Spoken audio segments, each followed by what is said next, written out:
La liturgie des funérailles dans l'Église catholique, c'est la reprise du baptême. Le baptême est le jour de notre nouvelle naissance, mais c'est la nouvelle naissance sacramentelle.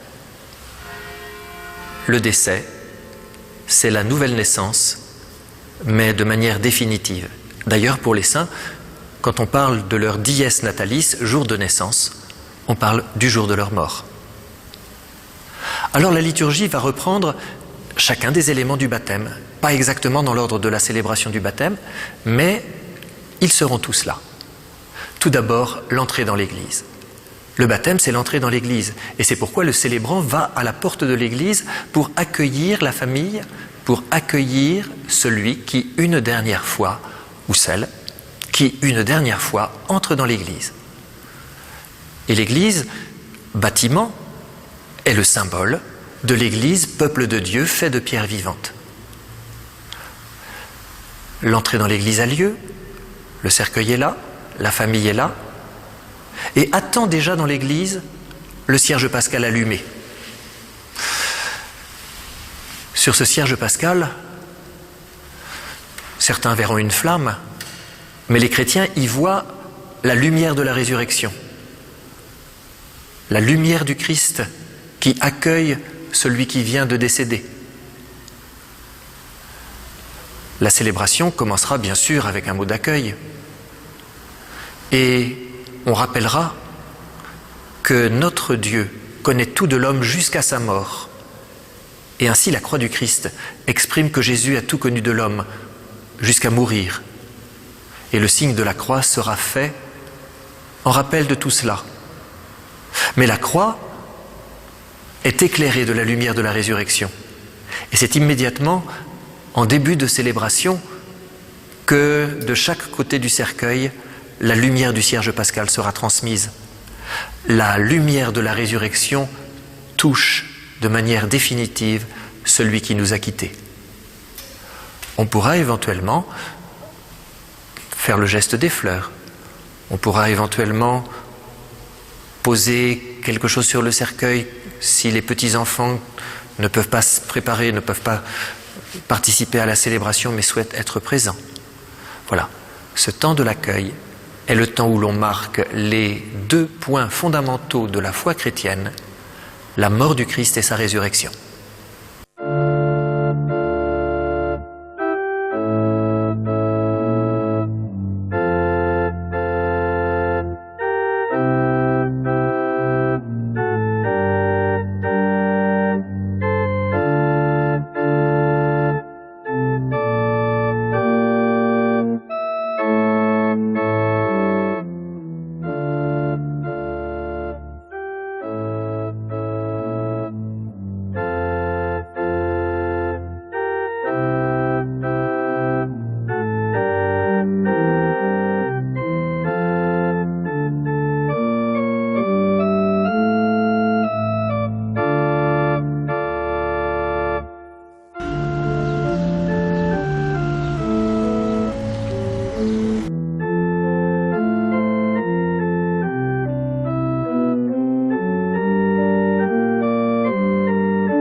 Dieu des vivants, notre Père, rappelle-toi que Marie-Louise est entrée dans l'Église au jour de son baptême, pour avoir part avec le Christ à la vie éternelle.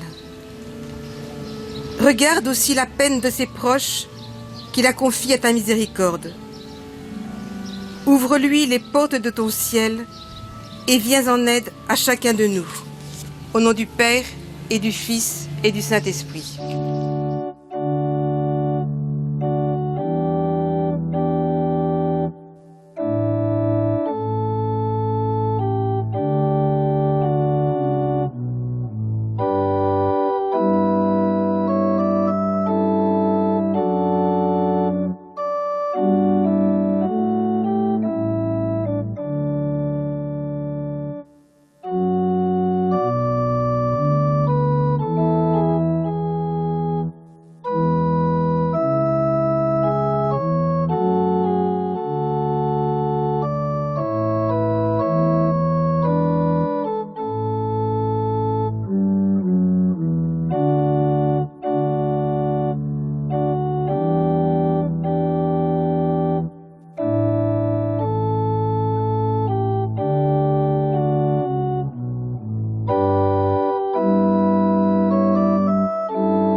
C'est au nom de l'Église que je vous accueille aujourd'hui.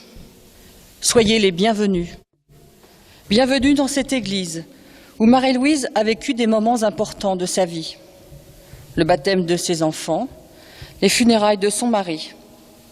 Bienvenue dans ce lieu plein de souvenirs.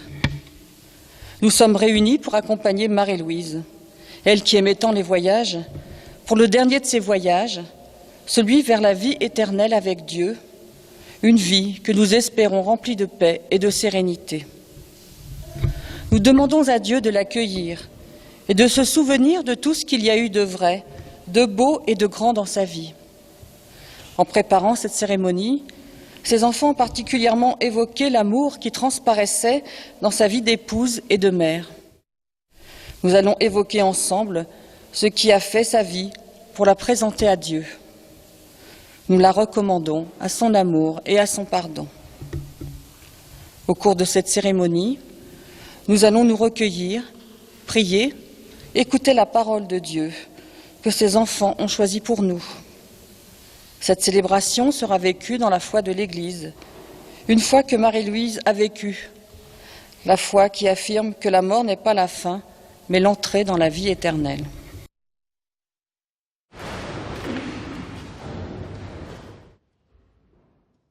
La croix plantée au cœur de cette église, comme celle qui orne le cercueil de Marie-Louise, nous rappelle que le Seigneur nous a aimés jusqu'à donner sa vie pour nous. Elle est le signe de l'amour de notre Dieu, qui partage tout de la vie des hommes, jusqu'à la souffrance et à la mort. Et Marie-Louise a vraiment connu la souffrance. Elle est le signe de sa victoire sur la mort, le signe de son amour pour Marie-Louise et pour chacun de nous. En ce début de célébration, si nous partageons la foi des chrétiens, nous traçons ce signe sur nous-mêmes, au nom du Père et du Fils et du Saint-Esprit. Amen. Au jour de son baptême, Marie-Louise a reçu la lumière du Christ pour qu'elle illumine sa vie et pour qu'elle la transmette aux autres. Elle a tout fait pour transmettre la lumière de la foi à ses enfants. Aujourd'hui, c'est Caroline, sa première petite fille, qui va allumer les cierges qui entourent son cercueil au cierge pascal sur lequel brille la lumière du Christ ressuscité. Caroline.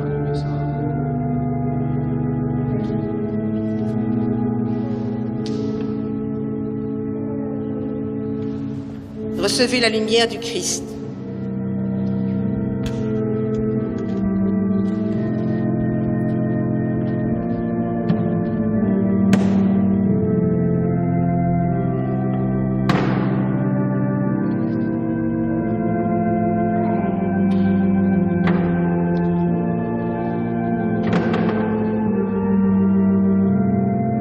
Et l'arrière-petit-fils de Marie-Louise, Barthélemy, va venir déposer une fleur sur le cercueil de son arrière-grand-mère pour lui dire au revoir. Prions. Dieu notre Père, tu as tellement aimé le monde que tu as envoyé ton propre Fils. Il a vécu sur cette terre. Il est mort et ressuscité pour que tout homme ait la vie en abondance. En cette heure de peine, où notre amie Marie-Louise vient de nous quitter, nous te supplions instamment. Ouvre nos cœurs à ta parole. Nous en recevrons réconfort dans la tristesse, confiance malgré le désarroi, lumière et force pour tenir dans l'épreuve. Nous te le demandons, par Jésus-Christ, ton Fils, notre Seigneur et notre Dieu, qui vit avec toi et le Saint-Esprit, maintenant et pour les siècles des siècles. Amen. Veuillez vous asseoir.